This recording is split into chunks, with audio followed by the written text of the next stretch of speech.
All right. Great morning, world. Great morning, humans. We're just waiting for. Oh, got to turn that. Great morning, friends. Great morning, world. Welcome to another edition of the Make Sense with Dr. JC podcast. And we're going to be trying something new today. So I'm just waiting for folks to come in. I see people chiming in on the Substack platform. So we are going to be doing this live stream, which will be about a 30-minute rise up with me today, but we're going to be moving it over to the YouTube platform in just a second. And we have our own reasons for doing this, but I see Jason here, Arlene. Great morning, my friends. And I see folks coming in on the YouTube platform. So I'm going to put in the link for the YouTube channel. So for those of you that want to be with us today, you should, I don't know if you can click that link or paste it, but we're going to be inviting all of you to join us for this Rise Up, not on Substack today. It's going to be on the YouTube channel today. That's going to give us a little bit more interactivity, and it'll make it easier for me to see things. So if you're chiming in and you're on the Substack platform, I'll put the link in again. I'll put it in a couple of times. We're going to be moving over to the YouTube channel. So if you could, you can either go, or you could go to YouTube and just find me on YouTube. And that's Dr. JC Dornick. And I see Mystic, My Opinion. So for those of you on the Substack platform, we're going to be doing this session, not on Substack. We're going to be ending the Substack feed probably about 5 minutes after, once everybody has a chance. And we're going to be moving it over to the YouTube channel. This will give me an opportunity to see everybody a little bit clearer and interact, because on Substack, you can't see it, because the whole feed just starts going like crazy. So great morning, everybody. Got a great one for you today. This one is just about decoding the game and pointing out a glitch in your greatness. We're going to be talking about why your brain fears the next version of you. And this is going to be a session about waking up. I'm really excited about this. So once again, if you're on Substack, we haven't begun yet. We're going to be moving over to the YouTube platform, and that's going to make it for a much better interactive session, because I really want to be able to see what everybody has to say. So I see people coming in on the YouTube platform now. Awesome. So once again, great morning, everybody. In about 2 minutes, we're going to move over to the YouTube channel. And what's really cool is what we're going to do is I'm going to do the morning rise up today, and that is called The Glitch in Your Greatness. This one is really, really cool. Comes out of my book.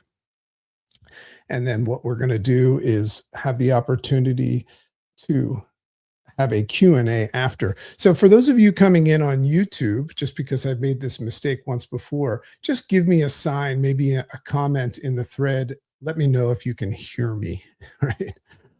Because every now and then we don't have our audio on.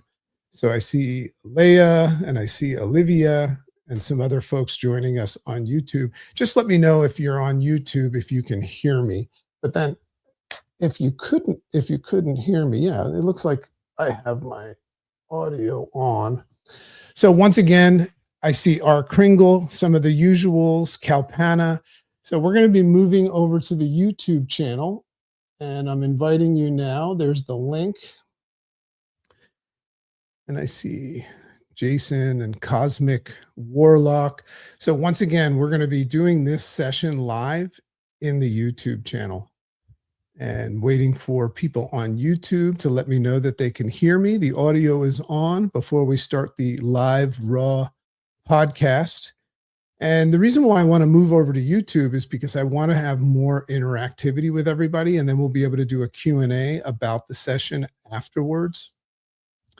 So just go on over to YouTube and that is at Dr. JC Dornick. Let me just make sure that we have that all set up. We're almost there. Yeah. So you go to YouTube /. Yes, you can hear me, Kalpana, but we're going to move this session off of Substack onto the YouTube channel. And you can find me at youtube.com / at Dr. JC Dornick. And you can join the live session there. And it's going to be a lot more fun for us over there.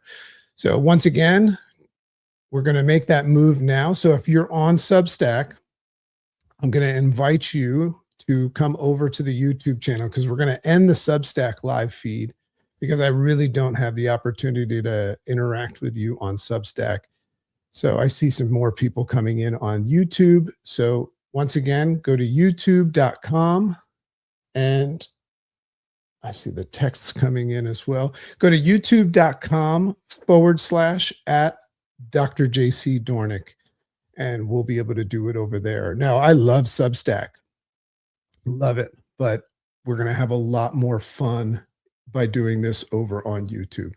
So once again, great morning, everybody. Great morning, world. We're trying something different today to enhance the experience. And when we post these podcast episodes, it's so awesome when I have the ability to add some of your interactivity and comments in there. So this would be the last call. We're going to take the the Substack feed down. So we're going to end that in a second. And I'm going to encourage you to come on over to YouTube. And that's it. Grace and greetings from New York. Miss you, Graham says. Olivia says hi. Leah says hi on YouTube. Okay, so we're going to take down the Substack lead or feed right now. So sorry if you're accustomed to the Substack, but I just want to make for a much better interactive session. So we're going to take that down and we're going to move over to YouTube. I see Matthew Bromfeld is here.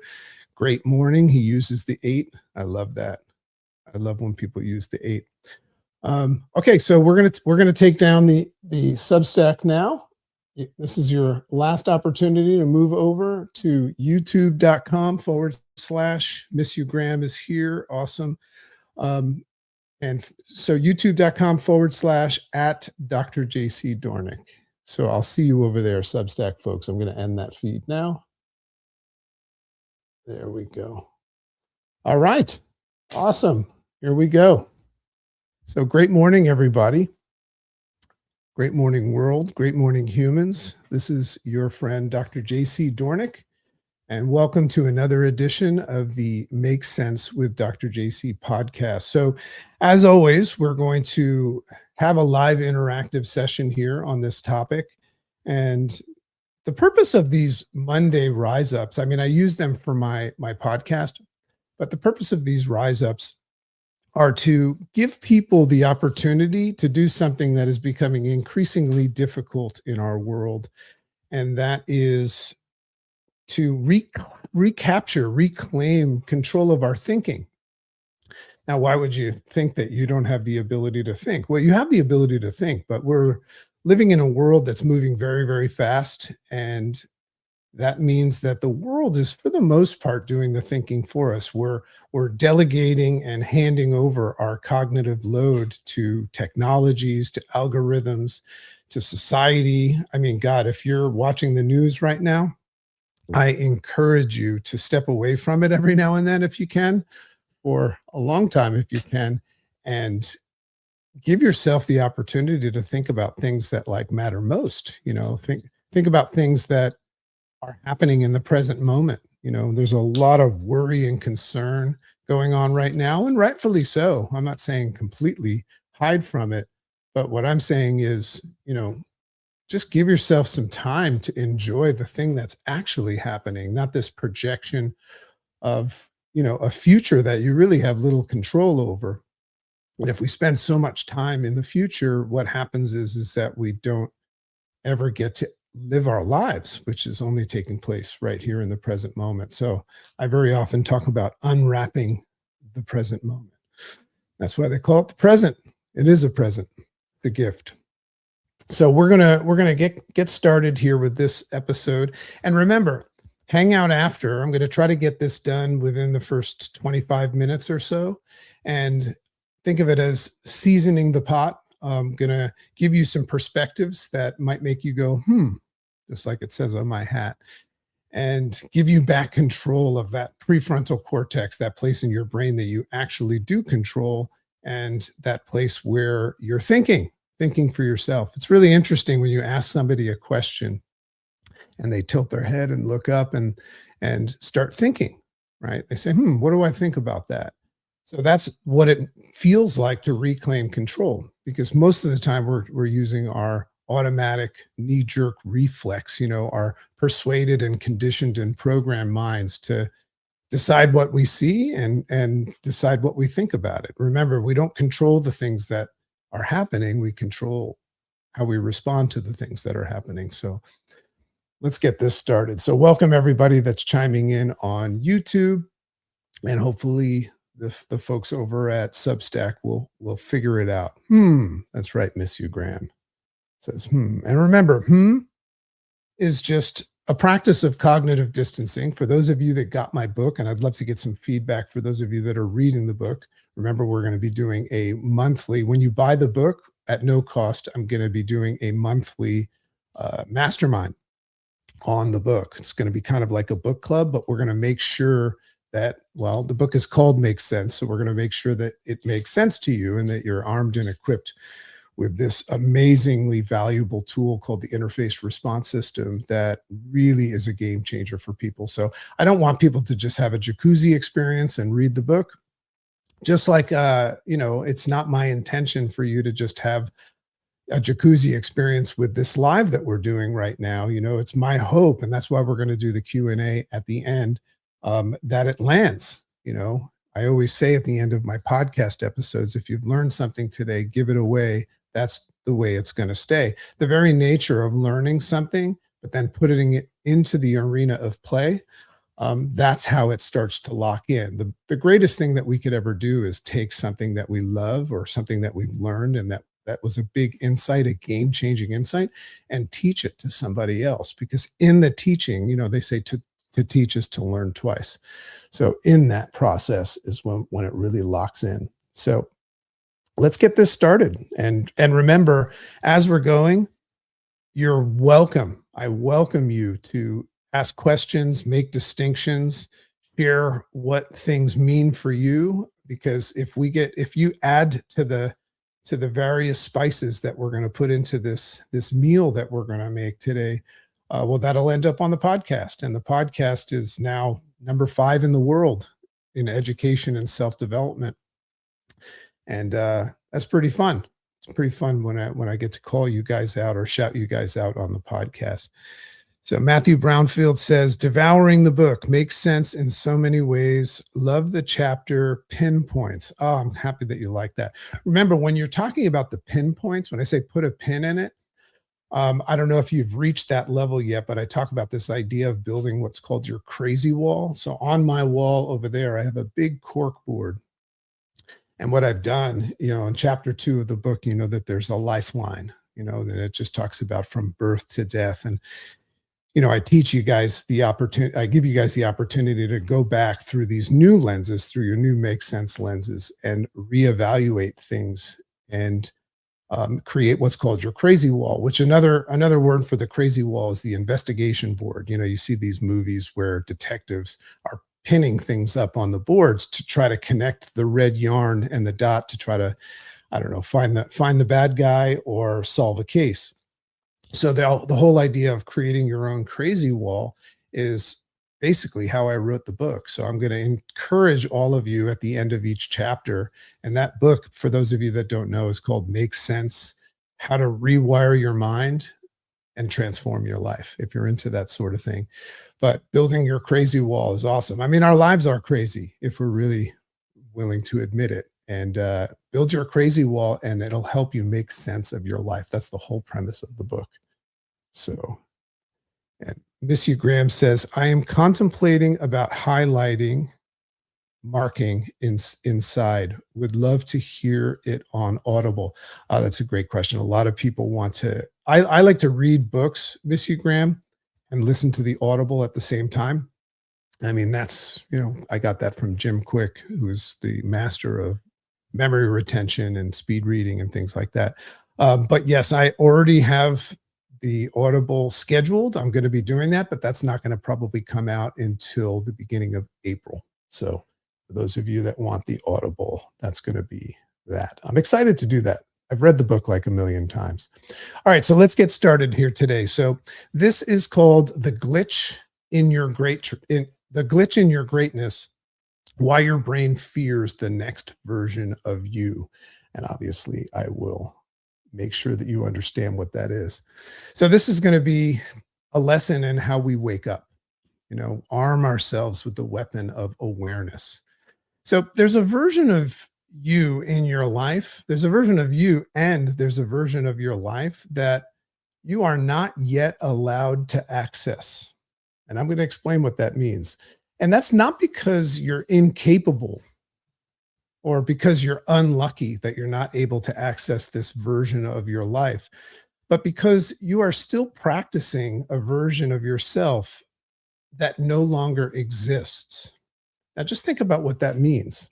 So, this version of yourself that I'm saying no longer exists, the question is, well, why does it no longer exist? How could a version of my life no longer exist?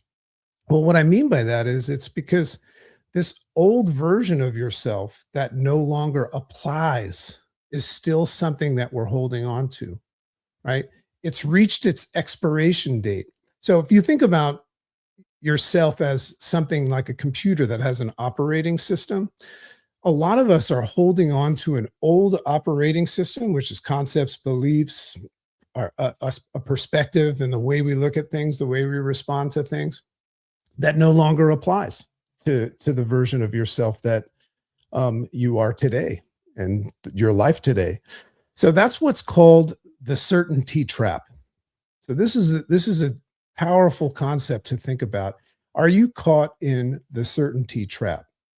And if you are, it's not your fault, right? That's the glitch in your operating system. So we're going to look at the idea of acknowledging that there's potentially a glitch in our operating system. God, there's probably many. So you think you're stuck in life. Humans very often come to me and they explain and sell me on why they're stuck because you need better habits, more discipline, and more strategy, right? So I, as a health transformation coach, I coach a metabolic reset program. So a lot of people come to me and they want to get healthy. They want, better nutrition and things like that. But they're very often explaining why they're stuck. So people think that they're stuck and they think that they're stuck because they need to create better habits, more discipline, and more strategy. So that's why they come for help. But what you're actually stuck in is what's called a biological lag. So there's another term that's really cool. So your nervous system is running an ancient code, an ancient operating system in a 2026 version of you, in a 2026 world. So think about it for a second. Your brain has evolved to basically to survive uncertainty. So the evolution of your brain has evolved to survive uncertainty. That's a pretty powerful statement right there. So, but the modern world that we live in today doesn't reward certainty. It rewards cognitive liquidity. There's another term, cognitive liquidity. And that means the ability to change your mind fast. You ever notice how, whether it's somebody asking you a question or you at work or anything, everybody is just waiting and anticipating a fast, rapid response, right? That rapid response is something that we feel compelled to create. And very often that's why we get caught up in the glitch without noticing it. So, and most people can't do that, right? And it's not because they're stupid, right? This is not a talent thing. It's not because they're stupid. It's because their identity, and this is that trap, their identity is fused in their interpretation of reality, not in reality itself. Now, park that for a second. When we say that our identity is fused with our interpretation of reality, Remember, we said the only thing that we can control is how we respond to things, to happenings. So there's this saying, what you see is what you get. And yes, that's true, but does it actually equate to what actually is? Or is what you see and what you get an interpretation of your reality? There's the live show. You get the throat clearings. That's what we're going to look at today. We're going to look at maybe getting a little bit closer to a truth that serves you better. So, this is what some people call the architecture of reality. It's interesting to look at reality as an architecture. So, your brain builds a structure, a story, out of the input that it's got from our five senses or maybe six senses, our language. So we have a language, a way of interpreting things. And then of course there's the trauma.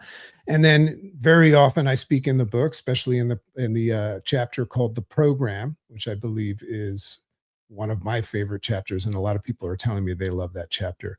And that's our MFTPSE. And that's our mothers, fathers, teachers, preachers, society, and the paying forward of evolution. So those are our programmers, and that includes society and what we're consuming every day. And it also includes the paying forward of evolution. A lot of the way we look at things and respond to things, therefore, are not necessarily the way we would choose to do it, but more the way we've been persuaded to. And then you move into that structure. So here's the trap. When we perceive things and we say this is this, we move into that structure almost like it's a house. So I want to give you that visual. And in that house, we set up camp, right? We put all of our furniture around and we set up in that house, which is really just a learned structure. And we surround ourselves, therefore, and this is where cognitive bias comes in. We surround ourselves with the right people and the right elements that support this house or this belief system that we've built. So that's that certainty trap. The worst part about being certain about something, which is why I always remind myself by wearing this hat, which stands for haven't made up my mind yet about anything. And I don't think I ever will, because I want to remain open and curious. That will help me decode the game and start becoming the dominant force and shot caller if I get to choose.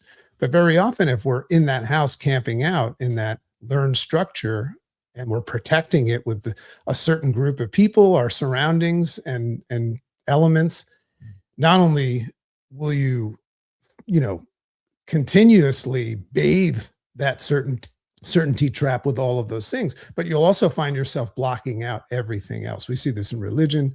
We see this in how we spend our time. We see this in politics. Okay. So it becomes our identity. And when something sets in, that's the house camping out concept. When something sets in as your identity, then we're living in it, right? We're living in that space. And what we do is when we live in that space, you'll find yourself starting to defend that space. So we block out all things and people that don't live in that space. Why? Because if that house collapses, so, I always say, we forgive you for it's not your fault, right? For not what you do. If that house that we live in and that we believe in and that we protect and defend collapses, well, then who are you? It's very scary to think about losing our identity. So instead of curiously, there's a powerful word right there, instead of curiously allowing yourself to decode the game, and which is really just saying, I wonder what else might be true. So instead of curiously allowing yourself to decode the game of your life, you start protecting your position in it. Are you protecting your position in life? Because if you are, that's the glitch in the game that I'm referring to in this session. So you think you're playing the game. So I love to look at life as a game. You think you're playing the game, but in reality, if you step back and you allow yourself to, from an open and curious place, like we do here, if you allow yourself to look at it, you realize maybe the game is actually playing you. So we very often think we're playing the game, but then we find out that the game is playing us. And that's why I'm so passionate about recognizing phase one of the interface response system, that we live in a world that's doing the thinking for us. If you're involved in algorithms and social media and AI and the rat race and that rapid response that we all feel compelled to always have loaded, well, then the game might be playing us. Well, in fact, it is. So most people are stuck in this need to be right thing. There's a chapter in my book called Right versus Kind, which was a massive breakthrough for me. But the next level of consciousness to evolve from this need to be right thing is just to entertain the idea and become open to being righter. It's a lot of powerful things that happen when we put an ER at the end of something. Like, are we ever going to be healthy? I have an amazing guest coming on, Tal Ben Shahar, and he talks about becoming happier. He says that we never become happy, but we can become happier. There's a journey. So we're not talking about becoming morally superior or intellectually arrogant or anything like that, which very often people, protect themselves from doing that. But I'm just talking today about allowing yourself, giving yourself permission to become more open, adaptive, and curious. Probably the biggest power move a human being could ever do is not feel compelled to so quickly make up your mind. So that's why we have these hats. A lot of people are buying these hats now. If you go to my website, makesensebook.com, that's where we have all of our gear and the book stuff. So fun. And I'm just so blown away. I've got all these speaking engagements, and I'm really gaining the opportunity to share that work with people. I'm really excited about it.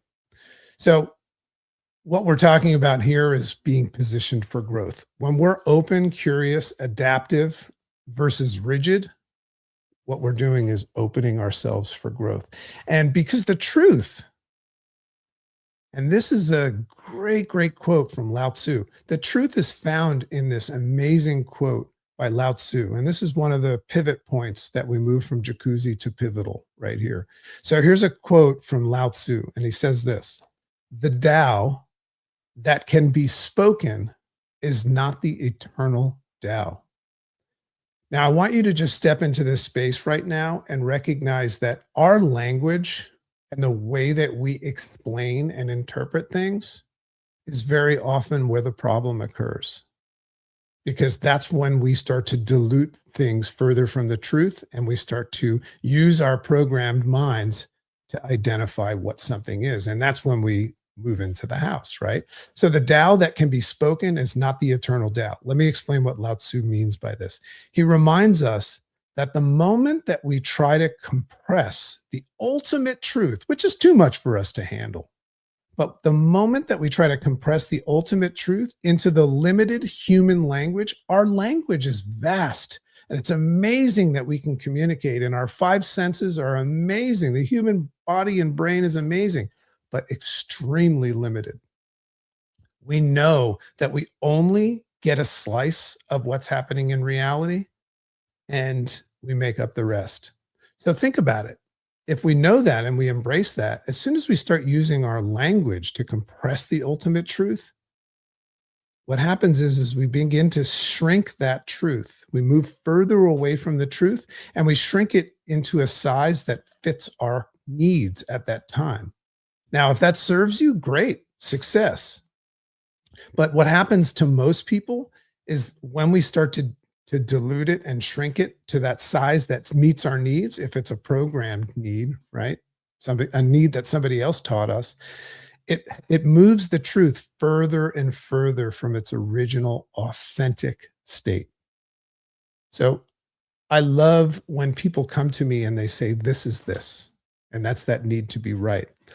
And my answer is typically, because I have my own silly knee-jerk reflexes that I want to say all the time. I'm just like anybody else, but I insert that pause of, But sometimes I'll respond to somebody telling me something that is, and say something like, "Is that right?" Interesting. It's very interesting to not challenge somebody for what they said, but give them the space to think about it. Because very often we don't think about it. So think about it. Language, identity, and experience are filters. This is a cool concept. And when your nervous system confuses your filter, so if you have your language, your identity, and your experience filtering reality, and when your nervous system that is in support of you, by the way, your nervous system is doing what it thinks you want it to do. And when it confuses that filter with the ultimate reality, well, that's where the friction starts. That's where the friction begins. Remember, this conversation is about empowering you to be the shot caller and dominant force of your reality, a reality bender, a reality designer. And I'm of the persuasion that we'll never, ever know the ultimate reality and truth. So if you're comfortable with your current version of it, that's fine. But if you're dissatisfied and you know that there's more, this is what's required. That's why the interface response system will be so helpful for so many people. So here's where it gets sticky. What happens is it also unveils the secret to decoding the game and leveling up in your consciousness. And that means accelerating towards your desired state. And what that means is that that moment where you realize that there's more and that you've been putting exclamation points behind things, and you also take note in phase one of the interface response system of that persuasive, uh, programmed, conditioned mind. It's very unsettling because you realize you haven't been living your life. You've been living your life as you've been taught and persuaded to. But it also, in that moment, and we know that hard things are usually a good thing, it unveils the actual place where leveling up your consciousness and accelerating yourself towards your desired state lives. So you have to go through that. So it begins with this. So this idea of leveling up, it begins with recognizing and acknowledging something I speak about all the time. I open up a lot of my talks like this, that everything that we want most in life seems to mysteriously and inconveniently have been placed on the other side of a big pile of shit. So think about it. I mean, all the things that you want in your life, the relationship that you want, sits on the other side of a hard conversation,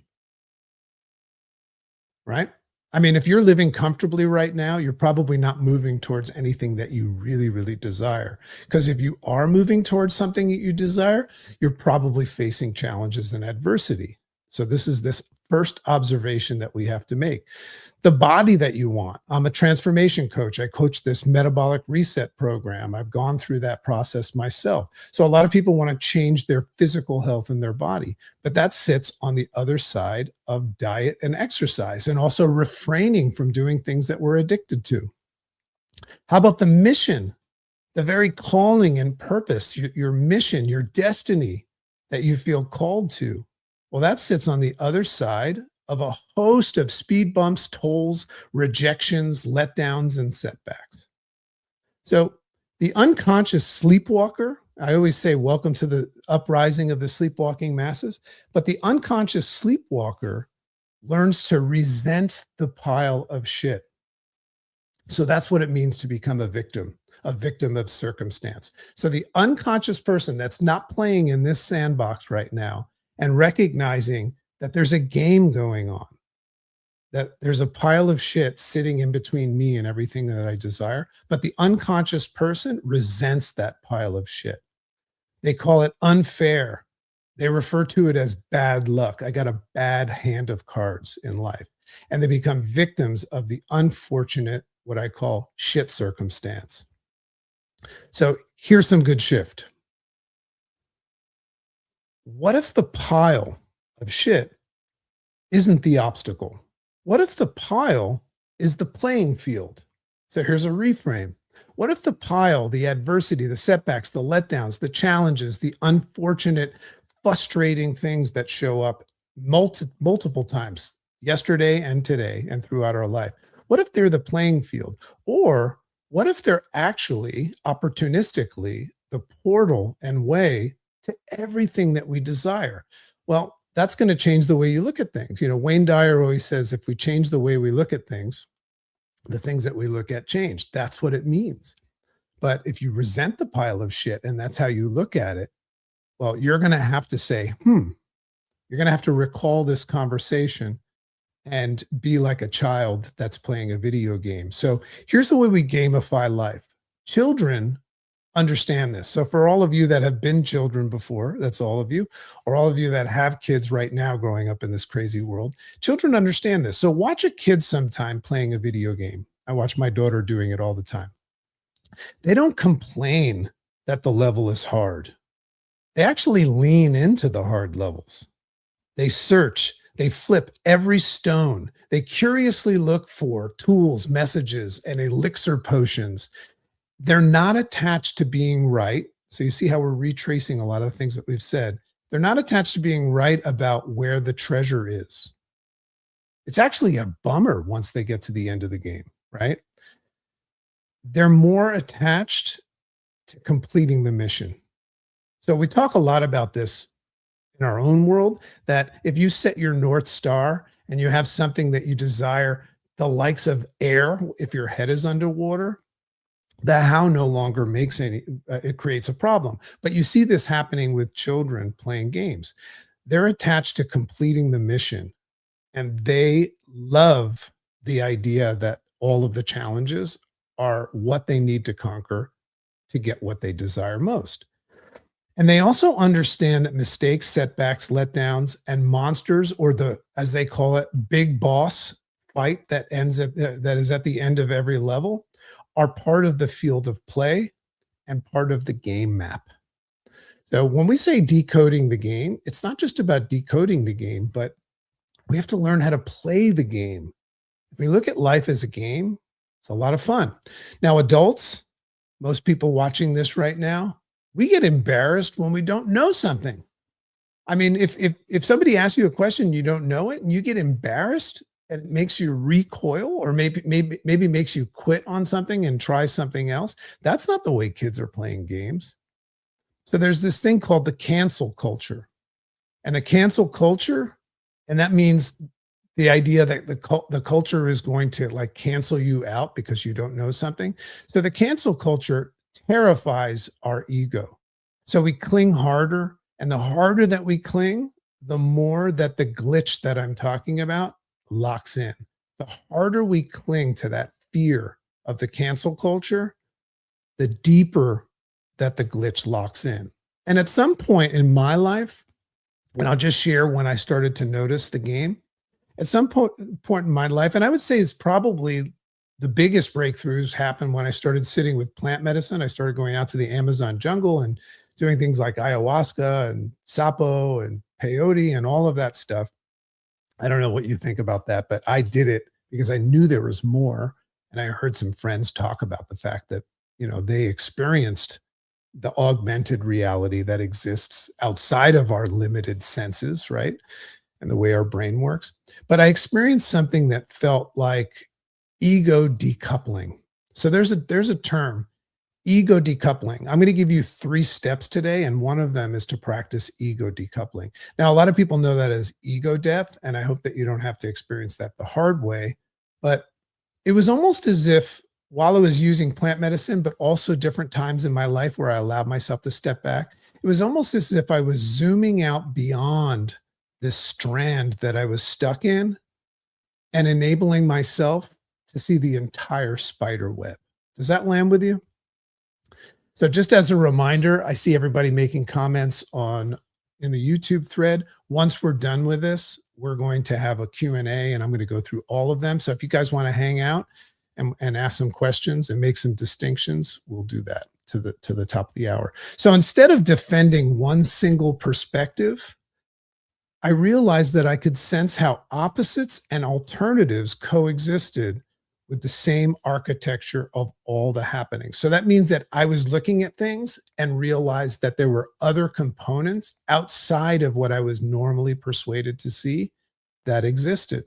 Now, I use plant medicine to figure that out, but I don't need to keep doing plant medicine because now I know, can't unsee it. So I moved from the desire to prove things, and this is the creation of I moved from the desire to prove things to that of simply observing them. I stopped feeling compelled to participate in anything, my thoughts, my feelings, and my knee-jerk perspectives and perceptions of things. and just sit back like I was watching a movie with popcorn and become an observer.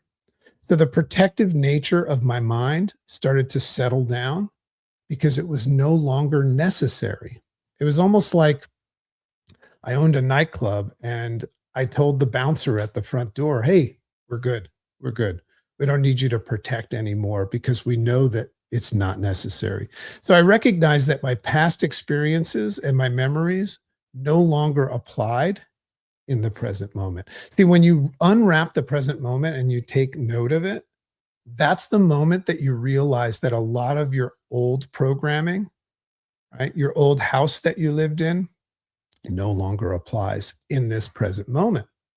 The only thing that applies in the present moment is the present moment and experiencing it, which most people don't do.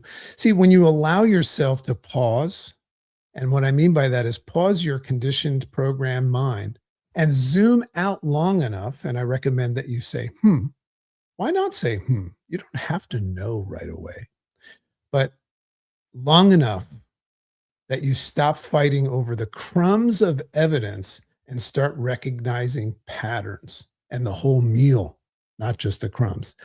And that's when the pile of shit stops smelling and it starts looking like terrain, almost like a training ground. Remember, we said that the whole game is won in the navigation of the shit, of the poop. Or even like a school, like an education that you're going through. You look at the challenges and adversities like that, or a place to learn and get stronger and wiser. Your strength and your wisdom and your intelligence and your skills have not come from having it easy. They've come from the difficult times. And when you let go of consulting your past in the present moment, I don't ask my past anymore about what it thinks about now. It knows nothing of that, the now. Now, my past has helped get me to where I am, but I've cut it loose because if I don't, then I'm not allowing myself to be open and curious. So I cut off that consultation of my past in the present, and your nervous system will always protect the past, right? It'll always protect the version of you that got you here, but now you'll be able to recognize that it cannot get you there. Your past can get you here, but your past cannot get you there. I love that. So true personal growth requires ego decoupling. There it is again. And loosening your grip on certainty, that certainty trap. And it requires something that we mentioned before called cognitive liquidity. And that begins with a conscious decision to decode the game instead of defending your position of the game. Decode the game instead of defending your position that you have in the game. So here are 3 steps, and this is what I call the 3-step neuroplastic upgrade to begin rewiring your brain. So if you're interested in rewiring your brain, here are 3 great steps. And remember, pretty soon we're going to open up for questions. So step 1, locate the friction point in your life where you feel things like resistance, defensiveness, or maybe even a tightness in your chest. Locate them. So that's like somatic work sometimes. Identify the symptoms like worry, concern, and uncertainty. And don't look at those as things to evade. Identify them and say, oh, there they are. And consider with an open curiosity that they are not obstacles. Just entertain the idea when you notice them and you identify them that they are not obstacles, but the next level of the game. And they're blinking at you and inviting you to level up, just like in a video game, like we said with the kids. So the second step is practice that ego decoupling. Ask yourself, is this reaction that I'm having right now, is it protecting the truth or is it protecting my identity? But then challenge yourself, challenge your ego by responding to its projections that you now take note of by saying, and looking at it. This is what the interface response system in the book is about. And remember, that's why we're going to do that monthly mastermind. So if you buy the book, Makes Sense, How to Rewire Your Mind and Transform your life, you will get access to that mastermind. So make sure you reach out to me if you've bought the book and you're like, what mastermind? And ask me. And then what you could do is submit, proof that you bought the book, and then you'll get access to it. We're going to go over this stuff, but we're going to challenge our ego by responding to the projections by saying, and then placing it on pause to give yourself enough space and time to reflect. So that's the ego decoupling. The first thing you need to do is pause the ego's perception, perspective, and anticipated response. That's how you decouple from it rather than remain entangled with it. And then the third step is upgrade. Upgrade your system, your operating system, to cognitive liquidity. Instead of asking, is that right? Or how do I prove this? Ask a different question like, what else might be true, Dragon? What else might be true? And that's the one question that can begin to rewrite the entire architecture of your entire perception. What else might be true? Because the game of life isn't like some sort of a courtroom, right? You don't have like a investigative light on you in life. It's not like a courtroom. It's more like a level map. And that's why I like to look at it as a game. Kids can always look at the grand scheme of the game as a map. They know where they're going, and they know all of these challenges are actually the way to get there. And the monsters, they're not there to destroy you in life. That's why I call myself the dragon. I used to run from this concept of the fire-breathing dragon, that which I feared. But I've brought that monster in because I've recognized that it was there to actually help me. The dragons, the monsters, they're there to strengthen and guide you, just like in a video game. So the glitch in your greatness that we've been talking about is not laziness or a lack of capabilities. So if you're noticing this glitch right now, it doesn't mean that you're lazy or incapable. I think that everybody's highly capable, just scattered and confused and maybe doing a little bit of sleepwalking. It's not about that. It's a lack of certainty, okay? Or too much certainty. So the only thing that I'm certain of is that I haven't made up my mind about anything yet. I haven't made up my mind about anything yet. And I'm certain of that. Now, I catch myself making up my mind, but I'm certain that I'm going to think about things first. And the moment that you loosen your grip on the need to be right and defend your outdated operating system, well, what happens next is you wake up and you become armed with the weapon of awareness. If you want to have some fun today, allow yourself to just be aware of what's really going on or what might be going on. There's a lot more going on than we think when we're in our program, in our default mode. So the truth is that what it is that you clung to will begin to hurt less and strongly begins to set you free. Make sense? So that's it for today. And what I'm going to do now is, this is the end of the podcast, but if we get into a dialogue today, I'm going to go to the chat right now. So if anybody has any questions about anything that I just spoke about or the book, we've got about 12, 15 minutes here to dissect things. So I'm looking at, so if you have a direct question, just feel free to just post it. For those of you watching YouTube. And by the way, this video, once it's been edited by this amazing team, I will also be able to go back to the comments in that and look. But does anybody have any questions? In the meantime, I'm going to look at what you guys have been saying. So we're going to do a little bit of a Q&A. You could ask questions about the book. Oh, there's the book link. Cool. Thanks, Leah. Leah says, let's tap the heart to show some support. Oh, that's nice.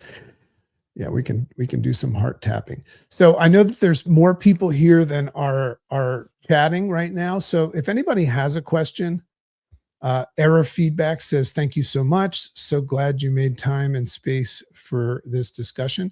So what I would say is Error Feedback, interesting name, first of all. So, what's that about? But do you have any questions about, or did something land? Did you make a distinction? Did something land for you in this discussion Matthew says, so they say the brain does crave certainty. So you would have the ability to respond, be the certainty needed. Let me read that again. So they say the brain does crave certainty. Indeed, it does. So would the ability to respond be the certainty needed? Hmm. So the ability to respond. Well, first of all, look at the difference between a reaction, Matthew, and a response. So if you use the word ability, we're talking more about a response than a reaction, because a reaction is not something that we control. A reaction is part of the persuaded, conditioned, programmed mind. So if we're looking to have a response, well, we're all capable of having a response, but you would need to apply the interface response system. You'd need to pause the reactive nature, right? And capture the ability to formulate a response, which would be a reaction of sorts, but one that's been thought through. And, in the book, you're going to learn, and I give you the asset. There's a QR code. Make sure you download the assets. One of the exercises is called the sorting filter. So once we get in this space where we've paused our knee-jerk reflex, our reaction nature, and we start to look at asking questions, we sort through what it is that we're looking at, and we correlate it and connect it to the things that matter most and what it is that we desire. That's how we formulate a response. So yeah, that is an ability. That's like a muscle that you can train, a response versus a reactivity. So Missy Graham says, I come to realize that your book seems to be organized versions of your live teachings.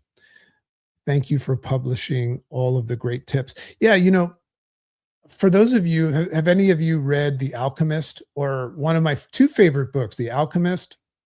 And you'll see that part of the assets I give you are my top 10 favorite books, but then every book that I read that helped me write that book. So The Alchemist and the Celestine Prophecy, that was another one. They kind of show a series of stories. Now, those were made up, right? But they show that there's a progressive series of stories that Santiago went through in the Alchemist, where he wasn't able to see one thing until he saw the other. And that's called peak to peak. You have to climb a mountain and get to its peak in order to be able to get a peek at the mountain behind it.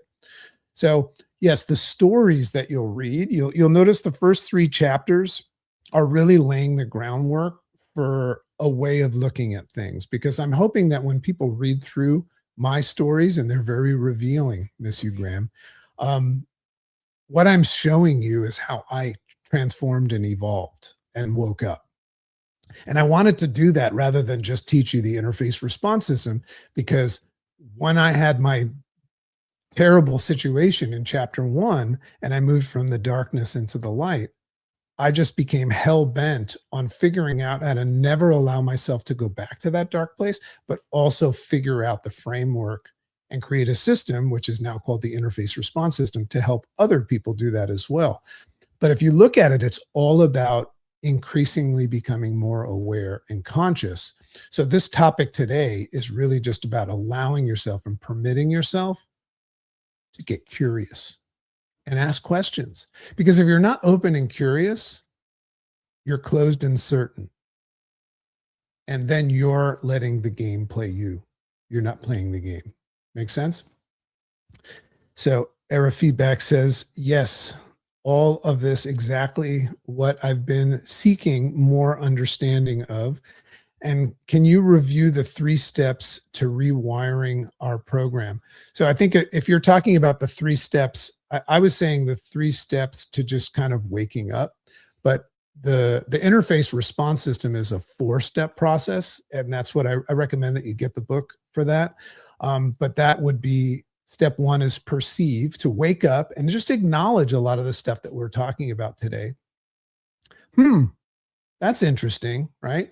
And if you really think about the way the brain is formed and how we've been persuaded by our mother, father, teacher, preacher, society every day, the world is thinking for us. We're not, the ideas and thoughts and perceptions and perspectives we have been formed by outside forces for the most part. We don't think for ourselves. So once you realize that error feedback, it gives you the ability to say, well, wait a second, that means that it's potentially faulty. And that leads to step two, where it validates you going, and placing it on pause so that you can step into a space, step three, where you can process things unpersuaded by your program conditioned mind. That's why you've paused it. You don't get rid of it. You say, hey, hang out for a second, have a lunch break.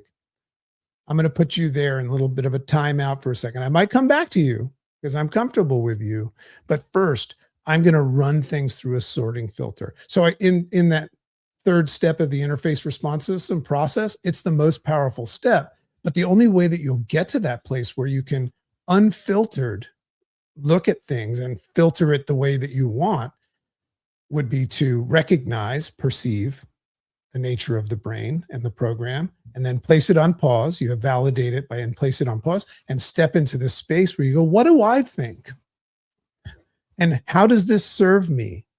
Is this in support of what I want, what I desire most? Is it in support of what I said I wanted to set out to do today? Does it even matter? Does it have anything to do with me? I wonder what's going on their side. You know, is this under my control or not my control? And then that's how you can get into this place where you can formulate, as Matthew said, a response versus a reaction. Now, for those of you that think that this is like a tough, arduous process, once you start practicing this, what happens is it's like in an instant, right? So you'll notice that you'll start to say, rather than that rapid response answer. And by saying, you acknowledge what the event is saying or the person is saying, but you say, I'm going to think about it. And what you might notice when you say, to somebody saying something to you is they don't like that. You'll notice that the sleepwalking masses are requiring you to have a rapid response. So that's another interesting component of running the interface response system is if I say, people don't like that. They want a response right away. So Leah says, why does not knowing the next move feel like such a failure sometimes? Right. That's a great question. It's because you've been conditioned to think that way, right? That's why I said multiple times in this today, it's not a failure. It's not a weakness. It's not a sign of weakness that you don't know. It's actually a liberation to say, I don't know. One of the greatest things that you can do is tell the truth. If you use the 4 magic words, I always teach this to the coaches I train. I say the 4 magic words to building your business is all I know is. If you say all I know is, what's coming next is what you actually know. But everything else, you don't know. And if you really are honest, and in this space, everybody can be honest and transparent, you don't know a lot. And if you think that you know it all, and I spent most of my life as a know-it-all, well, that's just a protective, defensive state of your house that you live in. People that are know-it-alls are just afraid of their house collapsing. That's why I know-it-all. So if I'm talking to a know-it-all, I actually move into a place of empathy and say, I get it. I get it. But we've been trained, Leah, to think that if we don't know something or we don't know our next move, I mean, think about it. Starting in like the early phase of high school, even kids, people start saying, what do you want to do with your life? And if they say, I don't know, God, that's a scary thing. So they make something up, just like we do in life. So yeah, we've been trained to do that. Error feedback says, yes, waking up, getting the book for sure. Yeah, get the book. And remember, if you get the book, reach out. And I mean, you can go to makesensebook.com/proof. And maybe somebody can put that in the comments. And that's how you can prove that you got the book. And then you'll get an invite to the mastermind. And the mastermind is going to be once a month on the second Tuesday of every month, where we're going to dissect all of this stuff. So we're at the top of the hour. And God, what an honor and a privilege to be here with you today. And for those of you that interacted, I'm going to sift through those things and maybe you'll be on the podcast. The podcast is called Make Sense with Dr. JC. It's currently ranked number 5 in the world. Number 1 is Mel Robbins under education and self development. God, we're getting almost 650,000 downloads a day. And it's becoming a full-time job. I've always wanted to be a full-time podcaster. A friend of mine and I are actually, for anybody out there that wants to start a podcast, but more importantly, make money from it, we're starting a podcast course. That's going to be awesome, and a whole community group around that. So just reach out about anything that I've spoken about. And maybe today, just practice, right? Takes time to get good at things, but practice just being aware and just being curious. You're allowed to be curious. And for those of you that feel the pressure of knowing, and like Leah said, making sure you know your next step, that's okay to feel that as well. There's nothing wrong with feeling icky about things. That's part of the process. But that's why we have to pause that version of ourselves and allow ourselves to feel and think and look at things a little differently and formulate, as Matthew said, a response versus a reaction. So love and appreciate you all. This podcast episode will drop on Friday this week, the edited version. But I love and appreciate you, and it's been an honor and privilege to be here. So I'll see you next time, next Monday. Bye-bye now.